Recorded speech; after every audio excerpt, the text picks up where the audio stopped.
నన్ను వెంబడింపగోరువాడు తన్ను తాను ఉపేక్షించుకొని తన శిలువ ఎత్తికొని నన్ను వెంబడింపవలెను. పరిశుద్ధ మార్కు సువార్త 8వ అధ్యాయము 34వ వచనము.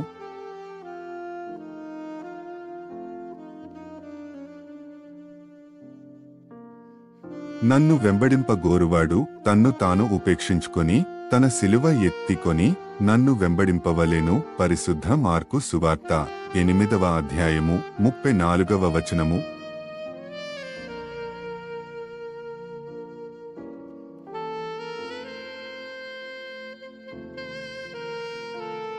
నన్ను వెంబడింపగోరువాడు తన్ను తాను ఉపేక్షించుకొని తన శిలువ ఎత్తికొని నన్ను వెంబడింపవలెను. పరిశుద్ధ మార్కు సువార్త 8వ అధ్యాయము 34వ వచనము.